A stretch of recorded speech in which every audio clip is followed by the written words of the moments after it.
حضرت امام شافعی جب اہل بیت سے عقیدت اور محبت کا اظہار کرتے تھے تو لوگ کہتے تھے کہ جی یہ امام شافعی رافضی ہو گئے، یعنی ان کا عقیدہ بدل گیا۔ جیسے ہی اہل بیت سے محبت کا اظہار ہوگا لوگ فوراً رافضیت کا فتویٰ لگائیں گے۔ تو حضرت امام شافعی نے فرمایا کہ اگر ان کان رفضا حبی آل محمد فلیشہد الثقلان انی رافض، کہ اگر حضور کی آل سے پیار کرنا رافضیت ہے تو زمین اور آسمان گواہ ہو جائیں شافعی پھر رافضی ہو گیا۔ یہ لوگ بڑے الزامات لگاتے ہیں کہ شیعوں کی باتیں کرتے ہیں، رافضیوں کی باتیں کرتے ہیں۔ تو جب اہل بیت کا کوئی بندہ تذکرہ کرتا ہے، جب رسول اللہ کے گھر والوں کا کوئی تذکرہ کرتا ہے تو ہر زمانے کے خارجی اس پر فتووں کا ہتھوڑا چلاتے ہیں، اس پر تہمتیں لگاتے ہیں، اس پر رافضیت کے الزامات لگاتے ہیں، اس کو شیعہ کہتے ہیں۔ اور اس وجہ سے بہت سارے لوگ جو اہل بیت سے محبت کرتے ہیں وہ کھل کر کے اس محبت کا اظہار نہیں کر پاتے، لیکن اللہ رب العزت نے ہمیں وہ جرت اور ہمت اور بہادری عطا فرمائی ہے کہ ہزاروں یزیدیوں کی بھیڑ میں کھڑے ہو کر بھی امام حسین زندہ باد کا نعرہ لگانے کی طاقت اور جرت رکھتے ہیں۔ ہم کسی سے نہیں ڈرتے۔ اور میں بتاؤں آپ کو، اہل بیت سے آپ محبت کر کے دیکھیے، مولا علی سے آپ پیار کر کے دیکھیے، رسول اللہ کے گھر والوں کی محبت کو اپنے دل میں بسا کر کے دیکھیے، اللہ رب العزت آپ کے دل میں وہ ہمت، وہ جرت، وہ بہادری پیدا فرما دے گا کہ آپ کو خود کو احساس نہیں ہوگا کہ ان ظالموں کی تعداد اتنی بڑی ہے، مگر اتنی بڑی تعداد کے باوجود بھی میرے دل میں کوئی گھبراہٹ کیوں پیدا نہیں ہو رہی ہے۔ یہ کرامت ہے امام حسین کے عشق کی، یہ کرامت ہے امام زین العابدین سے عشق کی، یہ کرامت ہے جناب سیدہ فاطمہ الزہرا سے عشق کی، یہ کرامت ہے مولا علی سے محبت کی کہ جو رسول اللہ کے گھر والوں سے پیار کر دیتا ہے وہ بہادر ہو جاتا ہے، وہ نڈر ہو جاتا ہے، اس کے دل میں دنیا کے دشمنوں کا خوف نہیں ہوتا۔ اس لیے ہم تو اہل بیت کا ذکر کرتے ہیں۔ کیوں؟ کیونکہ حضور نے فرمایا کہ میری اہل بیت تم سے منافق محبت نہیں کر سکتا، منافق تم سے محبت نہیں کر سکتا چاہے تم ان پر عطاؤں کے دروازے کھول دو، اور مومن تم سے نفرت نہیں کر سکتا،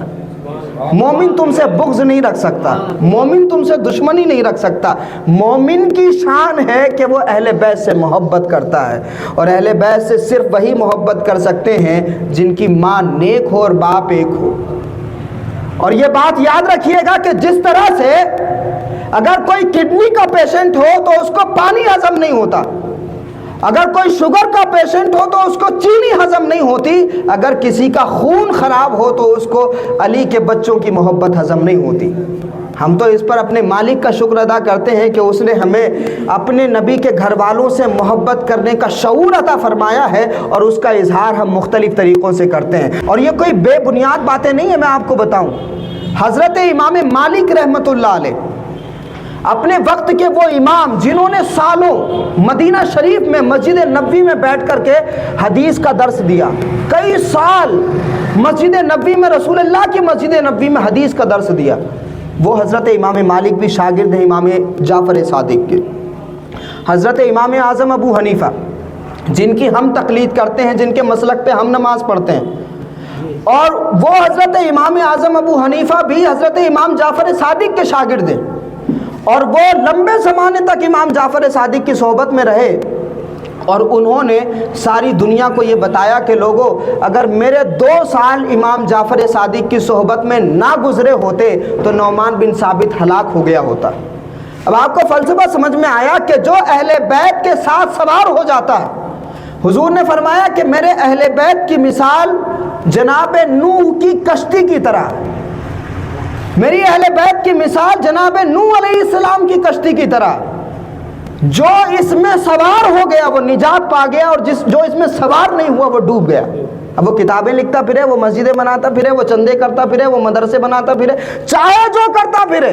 حضور نے فرمایا کہ میری اہل بیت کی مثال سفینہ نوح کی طرح ہے، جس طرح سے نوح علیہ السلام کی کشتی میں سوار ہونے والا بچ گیا تھا اور جو اس میں سوار نہیں ہوا وہ ڈوب گیا، اسی طرح سے میرے گھر والوں کی کشتی میں جو سوار ہوگا وہ بچ جائے گا، اور جو سوار نہیں ہوگا وہ ڈوب جائے گا۔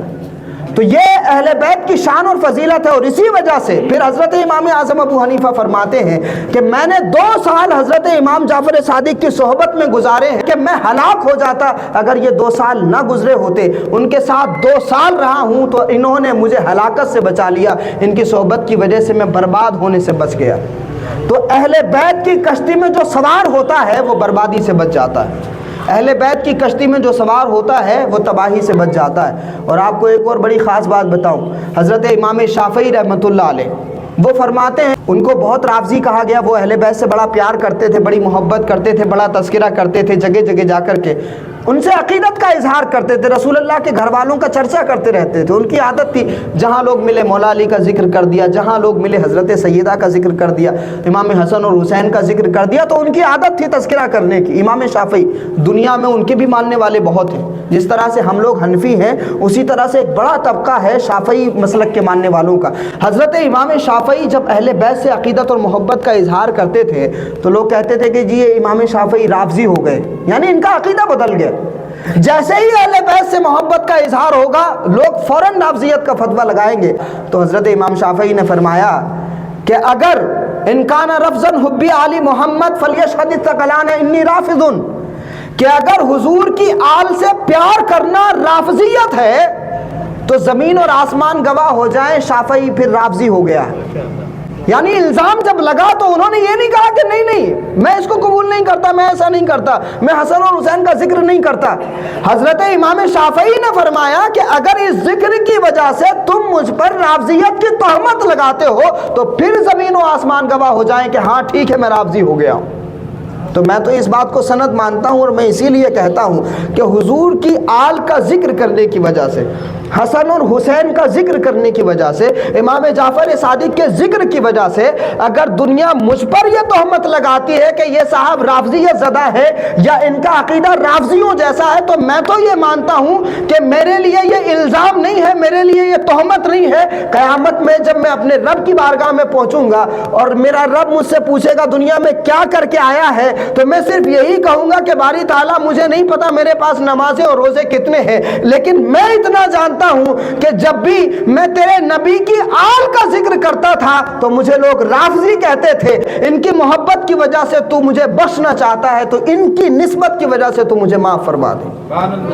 تو میں تو یہی مانتا ہوں کہ اگر ان کی وجہ سے، ان کی نسبت کی وجہ سے لوگ مجھ پر تہمتیں لگا دیتے ہیں الحمدللہ، اور میں تو یہ مانتا ہوں کہ جب تک یہ تہمتیں نہ لگیں، جب تک یہ الزامات نہ لگیں، تب تک آپ کی محبت اہل بیت کے ساتھ میں سچی نہیں ہے۔